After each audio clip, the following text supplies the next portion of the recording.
Hey folks, welcome to Broadband Deployment News.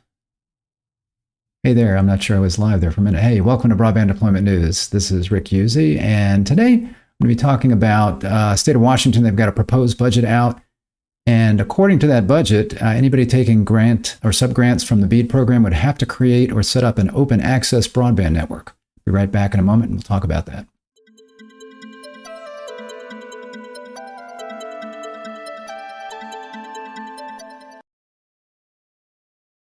Thanks for joining me. Rick Uzzi here with Quorum. So wanted to talk about this proposed budget from the state of Washington, and also I want to show just how this might conflict with the notice of funding opportunity for BEAD, or certainly it's not what's in the notice of funding opportunity. So I want to look at both the bill and at the NOFO, but let's start with the story in Telecompetitor where I read about this. So you see here, Washington bill tests limits of state BEAD authority. Service providers in the state of Washington are concerned about legislation pending in the state's House of Representatives. Included in the 425-page budget bill is wording that would only allow funding from the BEAD program to be used to build open access networks. Here's a quote. It says, "Our member companies, even those with open access networks, don't support that mandate," said David Ducarme, director of the Broadband Communications Association of Washington, in an interview with Telecompetitor. According to the budget bill that passed the Commerce Committee in the Washington House, state broadband offices may only award federal or other state funding to a project that will result in the construction or improvement of open access broadband infrastructure that remains open access for the useful life of the subsidized project. So an open access network would mean that anybody doing this, a lot of times municipalities will do this because they're providing a public service, and they'll say, well, we'll go ahead and build a broadband network, and then we'll let other service providers actually do the retail service. So we'll let as many companies that qualify that want to provide internet service over that broadband infrastructure will do that. So it's a way of having multiple tenants, so to speak, on that broadband network. But private companies don't always do that, because if they're going to invest in the infrastructure and they're going to be managing all of that, they want to be the sole proprietor of that network, their own network that they're building. Now, some will say that there's public funding involved here, but regardless of that, this is going to be something that a lot of private companies are not going to want to do. Let's see here. So BCAW members include some of the nation's largest cable companies, and according to Ducarme, those companies won't pursue funding for deployments in unserved areas of the state if the open access requirement remains in place. It wouldn't be their policy to open up small slivers of network, Ducarme said. He added, though, that by excluding the large providers from the program participation, the state would be missing out on a tremendous opportunity, because the providers are well positioned to be able to upgrade and maintain the networks. And he's right there in a couple of ways. If there's an existing operator there, let's say it's an operator that's providing DSL service that has the infrastructure there, but in these areas where we need the funds, there just hasn't been the ROI to make a case for, let's say, putting fiber in there. So they're hoping to get federal funds to do that. So that's the perfect operator to maybe go ahead and do that, because they've got infrastructure there. Maybe they've got experience in that area. Their costs could be lower because they've got a certain infrastructure in place and they need to just upgrade that to fiber. So if you made that private company do an open access network, they might not then want to take the funds. And who else is going to step in there? You know, if there's already somebody there, I suppose somebody could overbuild in that area, but it's just less likely. So I can see where there's an issue here in doing that. Jerome Devlin, the commissioner of Washington's Benton County and former state legislator, agreed. Devlin noted that Benton County is very rural, that a lot of money will be required to bring service there to serve a relatively small number of people, and that funding recipients are required to invest some of their own money in the project. And that's another point here that he makes, is that there's a small number of people. So you set up an open access network and you can have retail providers come in there, but there's only a limited number of customers that can come in, that will come in and get that service. So you're talking about splitting that group of customers by multiple service providers. And again, it could be many. I mean, if somebody else builds a network, you could have T-Mobile showing up and saying, hey, yeah, we'll go ahead and provide service there. So you could have all these other operators that are just basically going to do the retail play. They don't have any skin in the game, so to speak, as far as infrastructure. They would just pay probably the person who builds the network some fee to be able to do this every month, and then that's it. So it's even more difficult to do open access networks in these rural areas because you've got fewer customers that will take the service, and then you're dividing those among multiple people to try to get service. So you can see where that's a problem. And again, he mentions that these folks are going to have to invest a good portion of money themselves to do that. So considering all these factors, he said an open access network requirement doesn't make sense. If the state's policy is that networks have to be open access, I don't think we'll get a lot of takers on that money. And I would agree that there will be some takers, but it will certainly limit the number of people that will take that. And again, it may limit the most qualified people because they want to, if they're going to make the investment in doing this, they're going to want to be able to reap the rewards from that. Perhaps a bigger concern, though, is that the open access mandate conflicts with guidelines for the BEAD program. According to BEAD rules, applicants can improve their likelihood of being awarded funding by offering open access, but applicants aren't required to use an open access approach. So, and I'm going to look at that here in a moment. So it's encouraged, but it's not required. NTIA is very clear that they want open access to be a weight, not a gate, said Ducarme. I like the way he put that. According to Ducarme, the open access mandate was not initially included in the House budget bill, but was added recently at the behest of certain legislators who believe public money should go to the public. So what they're saying is it's public money. The public, it should be something that's open access. Now, it's not state's money. It's the federal money that's going to the state, and then they're in control of who gets it. But it is public money. Washington is expected to be allotted around $1 billion in BEAD funding, but service providers are concerned, yes, that's B, billion. Service providers are concerned that the funding could be in jeopardy if the House bill becomes law, according to Ducarme. And I'm sorry if he's watching this and I'm just mangling his name. State legislatures are scheduled to be in session for less than 10 more days. A version of the budget bill passed the state Senate without the open access mandate. And service providers are hopeful that ultimately the budget will be adopted without the mandate. So we'll have to see. I think that there are many reasons not to do that, and it sounds like there's different stakeholders here that would agree with that. So I want to take a look at a couple of things. First, I wanted to look at this state House bill. So you see here, State of Washington, and it's House Bill 1147. I've got a link to the telecompetitor article as well as to this bill down in the description of this video. So hang on one second while I get there. Here it is. So there's a couple of different places where it talks about broadband, but basically it's the same as far as what it's saying. So this is the CERB rural broadband. So that stands for, I looked that up, that's Community Economic and Revitalization Board. So it says the board may issue broadband grants to eligible subrecipients in accordance with requirements of the Broadband Equity Access Deployment Program.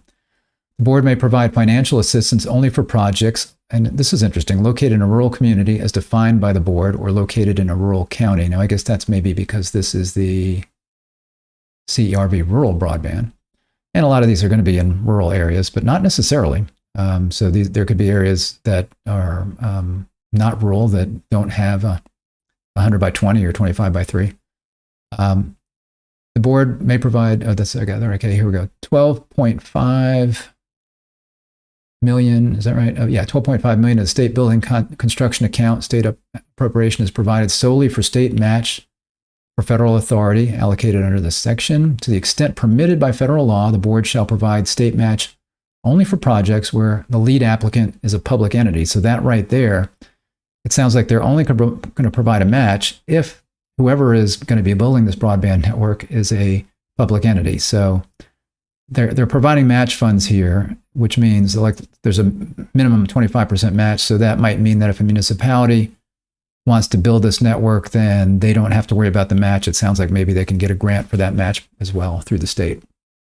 When soliciting and selecting competitive applications for grant funds under the section, the board is encouraged to require a larger matching contribution from applicants that are for-profit entities, rather than using public funds where it deems the applicant capable of providing matching funds. The board must incentivize matching fund contributions greater than 25% from applicants whenever feasible. So they're looking to get more than the 25% minimum. And if you are a private company, you can almost guarantee that you're going to have to pay more than 25%. And if you're a public company, you may not have to pay anything because you could get a grant for that. So to the extent permitted by federal law, they may only award federal or state funding to a project that will result in, and here it is, construction or improvement of an open access broadband infrastructure that remains open access for the useful life of the subsidized project. Open access means an arrangement in which the subgrantee offers non-discriminatory access to and use of its networks on a wholesale basis to other providers seeking to provide broadband service to end-user locations at rates that include a discount from the provider's retail rates, reflecting the costs that the subgrantee avoids by not providing retail service to the end-user locations. Basically, that's what I said before. So somebody will build a network and then others can come on there, non-discriminatory. They'll have to have the same deal. They can provide internet over that without having to build the infrastructure, and they can provide their own services over that. So some might provide a connection only. Some might have connection, and then later on top of that, other things that the customer can get, such as voice or IPTV. Some may provide faster speeds than others, depending on how they build this open access network and how that's done. So, and then as I went through, there was some other, there's public works broadband, and there's the same kinds of things about the match and about incentivizing matching contributions, only awarding construction for open broadband, those kinds of things. So that's the gist of that. And then I wanted to look at the notice of funding opportunity. So this is from page 37 here. This is under the last mile broadband deployment projects. You can't see my pointer on this particular slide, but you see down there number 6, the eligible entity may not exclude. So this is talking about, you can't really exclude anybody. So if you are a state, then that's what the eligible entity would be. If you're a state or a territory that would be getting these funds, or in some cases I think tribal governments could be eligible entities under BEAD, if I remember. The eligible entity may not exclude as a class cooperatives, nonprofit organizations, public-private partnerships, private companies, public or private utilities, public utility districts, or local governments from eligibility as a subgrantee. So what this is saying is the state can't really exclude anybody that wants to be able to submit a grant or submit to get a grant for this. And it says here, you can't exclude private companies. Now, this legislation in Washington doesn't necessarily exclude it, but it certainly makes it much less likely that a private company is going to take the money. It doesn't exclude it because a private company could go ahead and submit, but if they win it, they've got to create an open access network as they do that, which means they'll be building the broadband network, and they will not be the only retail provider. If they provide retail service, they will have to open that up to every other entity that wants to provide service. And as I said, that could be anybody. It could be a national provider that could come in there and do that. AT&T could come in there and provide service over that open access network. T-Mobile could come in over there. And I know a lot of people are cheering and going, yay, because that means lower prices as you get these companies competing.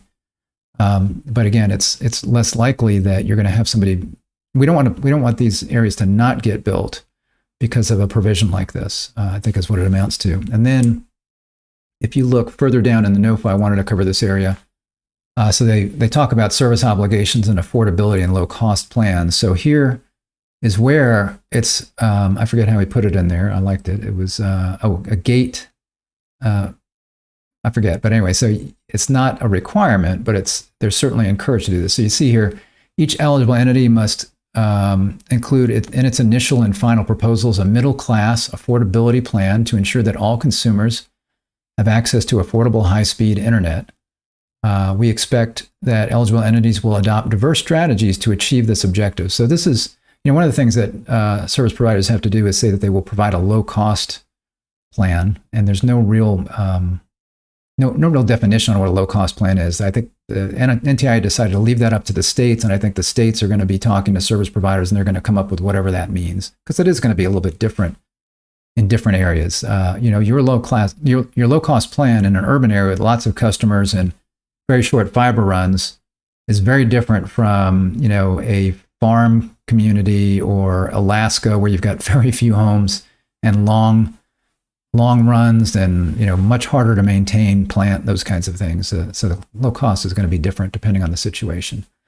But you see here, it says we expect the eligible entities will adopt diverse strategies to achieve this objective. Some might require providers to offer low-cost, high-speed plans. Some may provide consumer subsidies. Some may use their regulatory authority to promote structural competition. And some might assign especially high weights to selection criteria relating to affordability and/or open access in selecting BEAD subgrantees. Combination of these methods or other methods, or a combination of these methods or other methods not mentioned here. So again, here it's saying, the state could go ahead and say, well, we'd like you to put in criteria. And one of the things that you can put in, for example, we prefer open access networks. So you can put in a high weight that when you're looking at these and comparing options and scoring them, that somebody that's going to provide an open access network that's going to be weighted higher or lower, however you want to look at it. So there's not going to be a weight on that, depending on which way they go.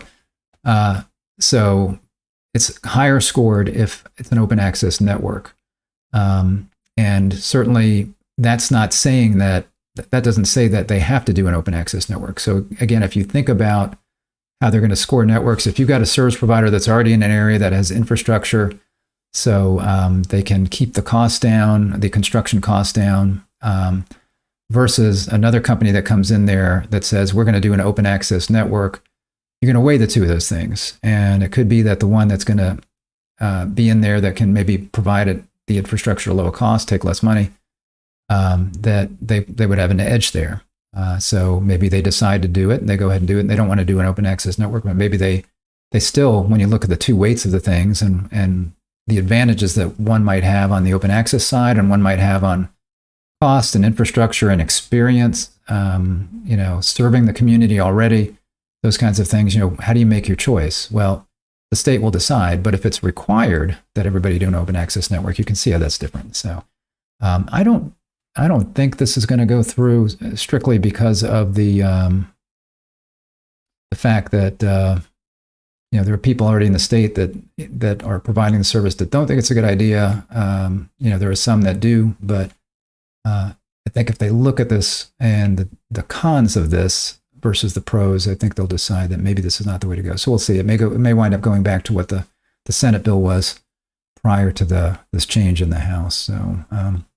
Thanks for joining me. If this was interesting, something you learned today, I'd appreciate it if you give me a like on the video. If you're not subscribed, click the subscribe button. There's one down in the corner of the video, or there's one down below on YouTube. There's not one right where I'm pointing on the screen. If you click that, nothing happens. So down in the corner of the actual video, you'll see a little subscribe button that you can click, or down on YouTube in the below the video, you can get to it there as well. So thanks a lot for joining me. I'll see you tomorrow for Broadband Deployment News. Take care.